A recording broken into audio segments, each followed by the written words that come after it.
Merci d'avoir cliqué sur la vidéo. Si mon travail te plaît, n'hésite pas à liker, partager et à t'abonner bien sûr.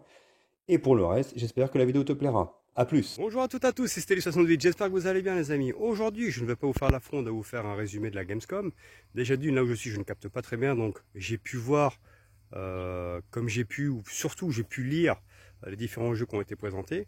Et je vais uniquement faire cette vidéo sur du coup l'arrivée de Indiana Jones Day One Game Pass dès le 9 décembre, bien entendu, et qui arrivera l'année prochaine sur PlayStation 5. Je vais essayer de faire ma vidéo en deux étapes. Une première étape où je vais parler en tant que fan de gaming, fan de jeux vidéo, et donner un peu le point de vue du fan, d'accord. Et dans un deuxième temps, je vais plus donner un avis d'investisseur. Microsoft a investi beaucoup d'argent et essayer de comprendre leur stratégie, tout simplement. Je suis pas en train de dire que leur manière de faire, attention, est une chose qui me convient, mais il faut essayer de comprendre la raison pour laquelle ils sont en train de suivre cette voie, tout simplement. Donc je vais uniquement parler d'Indiana Jones qui arrive à la fois du coup sur Xbox en exclusivité temporaire et en exclu Day One Game Pass bien entendu, et qui arrivera prochainement sur PlayStation 5.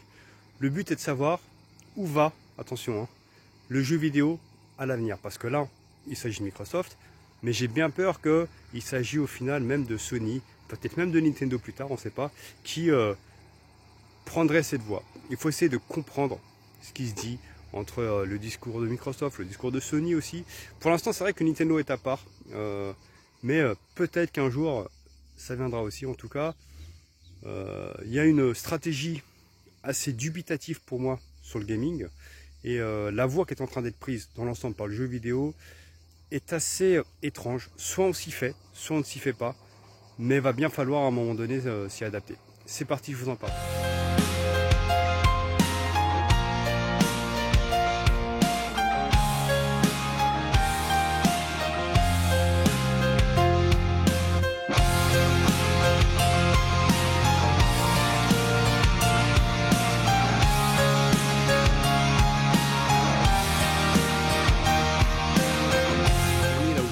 Ça capte pas très bien, donc il n'y aura pas de vidéo en fond d'écran comme je fais souvent quand je parle. Il y aura juste voilà l'affiche Indiana Jones. Il y aura à un moment donné un discours qu'a fait Phil Spencer. C'est simple. Alors moi je vais commencer par parler en tant que fan de jeux vidéo et dont une chose que je trouve assez étrange. Microsoft a annoncé du coup, et c'était une très bonne chose à la base, que Indiana Jones sortirait le 9 décembre, d'accord. Donc déjà ce qui est bien, c'est que pour les joueurs Xbox, on sait que le jeu sortira cette année, avant la fin d'année pour la fête de Noël, c'est une très bonne chose. Qui sortira Day One Game Pass, c'est une très bonne chose. Mais sur le plan marketing, lorsque j'ai vu ces news, je me suis dit, qui est au marketing chez Microsoft? Et j'ai l'impression qu'il n'y a pas de marketing. Personne ne gère le marketing. Je trouve ça relativement étrange, parce que pour moi, stratégiquement, ce qui a été fait est à l'envers. Alors là, je vous parle de mon point de vue. Après je vous parlerai du point de vue stratégique de Microsoft, du point de vue d'une entreprise qui investit. Alors, déjà d'une, sur le plan stratégique, je trouve que c'est un peu stupide. Parce que d'annoncer la sortie Indiana Jones pour le 9 décembre, c'est une très bonne chose. Mais moi, justement, vu que là, il y a des nouvelles itérations des Xbox Series qui vont sortir, et plus si tu veux promouvoir le Game Pass, ben, pour moi, c'était parfaitement l'occasion de le lancer là avant les fêtes, c'est très bien, et de se dire que peut-être pour les fêtes de Noël, il y aurait des packs Xbox qui se vendraient, des abonnements Game Pass qui se vendraient, pour justement engranger le maximum de bénéfices. Or, pour moi, c'était une erreur stratégique dès maintenant, tout simplement sur le plan marketing, de stipuler qu'il y aurait une sortie sur PS5 en 2025. Donc même si c'est 6 mois plus tard, les joueurs PlayStation en l'occurrence qui veulent tester le jeu, parce que beaucoup veulent jouer Indiana Jones, ils se disent c'est pas grave, et je vais pas prendre un Game Pass pour y jouer, je peux attendre 6 mois comme ça je l'aurai sur ma console. Et j'ai trouvé que stratégiquement c'était idiot. Parce que moi ce que j'aurais fait sur le plan marketing, c'est pour ça que je me demande s'il y a quelqu'un chez Xbox qui s'occupe du marketing, j'aurais uniquement annoncé le 9 décembre la sortie d'Indiana Jones, Day One Game Pass, ce que vous voulez, dans tous les services, avec des jeux aussi en vente avec le collector. Pour ceux qui veulent l'acheter, ils peuvent l'acheter. Pour ceux qui veulent l'avoir sur le service, ils peuvent l'avoir sur le service. Ce qui aurait pour moi, pour les fêtes de Noël, certainement accentué les ventes de consoles et les ventes d'abonnements Game Pass. Or, stratégiquement, moi ce que j'aurais fait, je vous le répète, c'est que peut-être qu'à partir de mars, j'aurais commencé à teaser la sortie du jeu sur PlayStation 5. Et là, du coup, ça aurait été plus logique. Là, de l'annoncer dès maintenant, ça veut dire que pour la fin d'année, les gens qui sont chez Sony vont pas forcément acheter l'Xbox ou vont pas forcément se prendre d'abonnement Game Pass parce qu'ils disent de toute façon il va arriver bientôt. Donc pour moi c'est nul. Donc j'ai trouvé ça assez étrange, j'étais assez déçu, je me suis dit mais qu'est-ce que c'est que ça? Je m'en suis même arrivé à dire, au final, on parle de Xbox éditeur tiers, ça commence véritablement à en prendre la direction. Et moi mon inquiétude par contre c'est, ok, maintenant j'ai compris que des jeux seront multiplateformes, est-ce que Microsoft continuera à faire des consoles plus tard? Et c'est ça la question que je me suis posée. Après, à tête reposée, j'ai été sur internet, j'ai regardé et j'ai vu un discours de Phil Spencer que je vous mets là pendant que je parle. Et en fait, on se rend compte d'une chose. En fait, nous les gamers, les fans, on a un point de vue, chacun son point de vue, on est d'accord, on n'est pas d'accord, chaque point de vue est respectable. Or, il ne faut pas oublier une chose, c'est que Microsoft a investi beaucoup d'argent pour le rachat de Bethesda et pour le rachat d'Activision Blizzard. Et eux, en fait, il faut se mettre à leur place. Ils s'en foutent du joueur fan de Xbox, ils s'en foutent du gamer. Ce qu'ils veulent, c'est retour sur investissement. Donc c'est relativement simple.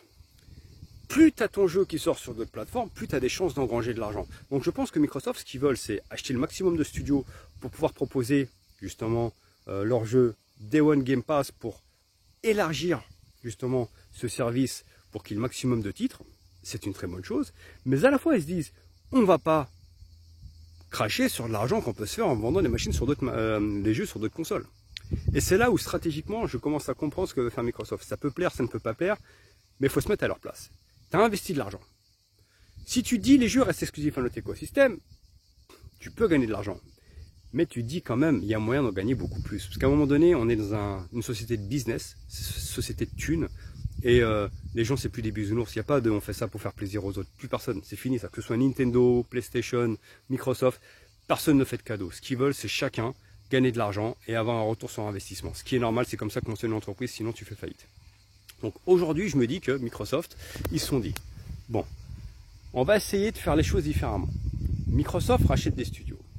Ce qui va nous permettre d'avoir une sorte d'exclusivité, c'est que les jeux arrivent Day One Game Pass sur notre service Game Pass, d'accord? Ce qui fait que nos joueurs pourront y jouer Game Pass via le service, mais à la fois, on va se garder une exclus temporaire de 6 mois, c'est-à-dire que le jeu sortira en exclusivité sur notre machine, bien sûr. Ceux qui sont pressés peuvent s'acheter la machine, ou peuvent s'abonner au Game Pass, ou même pour les collectionneurs, ils peuvent très bien s'acheter les jeux en version boîte. Très bien. Mais pourquoi cracher sur une manne financière qui peut arriver de manière simple et facile? 6 mois après, tu lances le jeu sur PlayStation.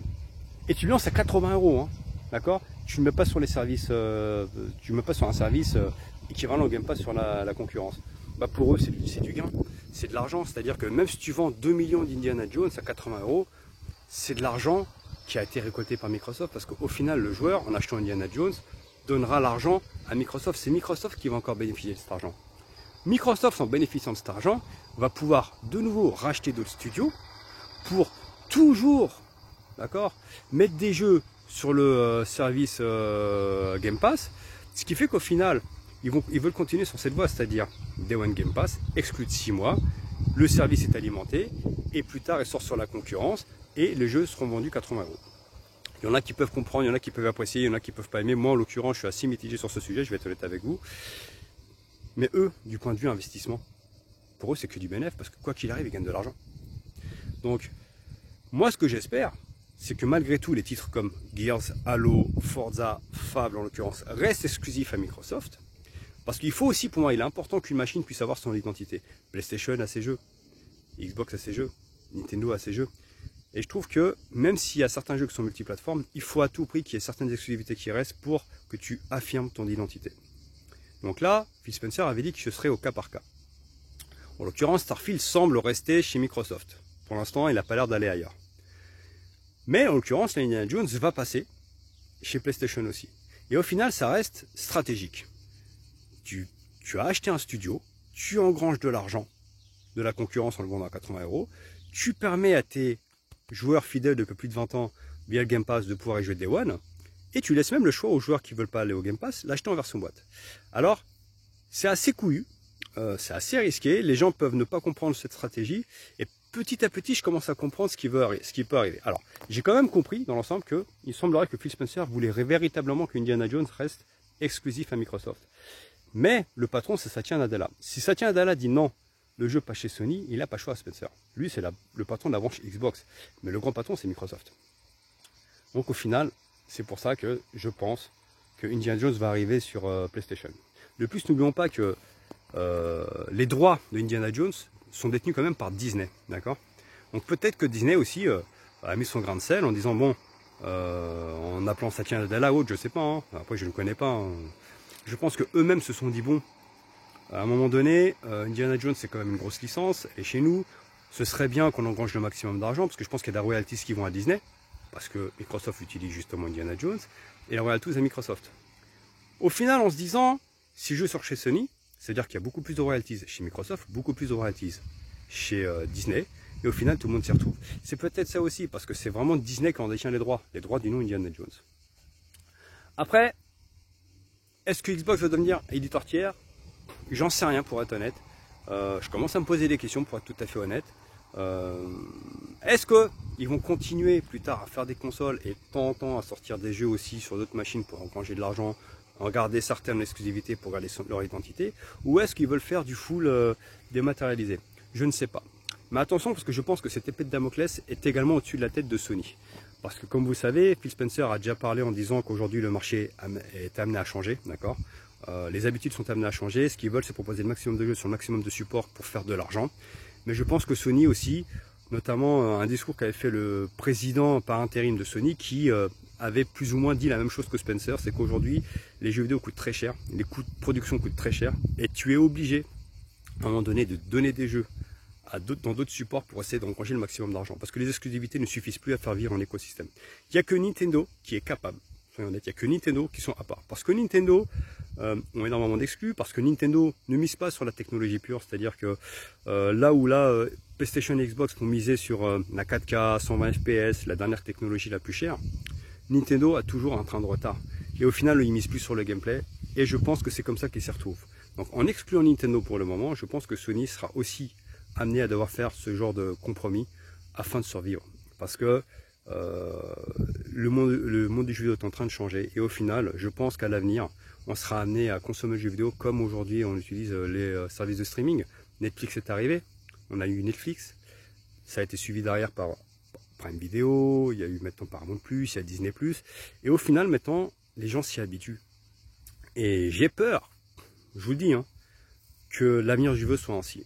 Peut-être que dans 20 ans il n'y aura plus de machines.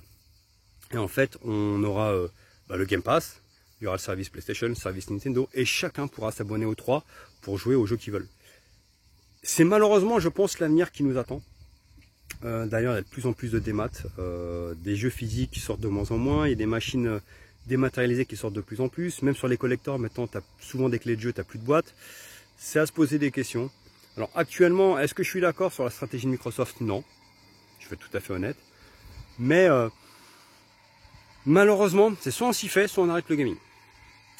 Et je pense que Microsoft a un temps d'avance sur Sony sur ce point-là, parce que Phil Spencer, ça fait depuis très longtemps qu'il a compris qu'il fallait aller vers les jeux services. C'est pour ça que le Game Pass, là, a été créé. En arrachant les studios, tu permets d'alimenter le jeu avec beaucoup de jeux AAA.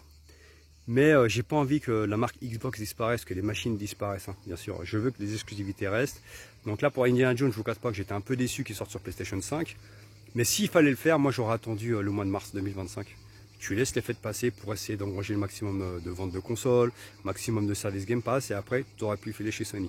Après l'un dans l'autre, je pense qu'ils sont pas bêtes Microsoft, hein, parce que mine de rien, Indiana Jones sur PlayStation, ça va se vendre, tout comme c'est vendu Sea of Thieves, et au final l'argent va aller chez eux, donc quoi qu'il arrive, Microsoft ne perdra pas d'argent. En tant que joueur, on peut être déçu, mais eux en tant qu'investisseurs, d'accord, ils se disent full bénéfice. C'est comme ça qu'il faut voir les choses. En tout cas, de quoi sera fait l'avenir, on ne le sait pas. Tout ce que je peux vous dire, c'est qu'il faut arrêter d'écouter les influenceurs, comme Julien Chess par exemple, ou les journalistes comme Julio.com, Julio Magazine. Parce que moi, vous et eux, je pense, nous sommes tous logés à la même enseigne, on n'en sait rien. On ne sait que dalle sur l'avenir du gaming, en fait, parce que je pense qu'on est tous dépassés par ce qui se passe, et qu'à un moment donné, il faudra juste suivre le mouvement, soit on s'adapte, soit on ne s'adapte pas. Sur ce les amis, je vous laisse. Ciao.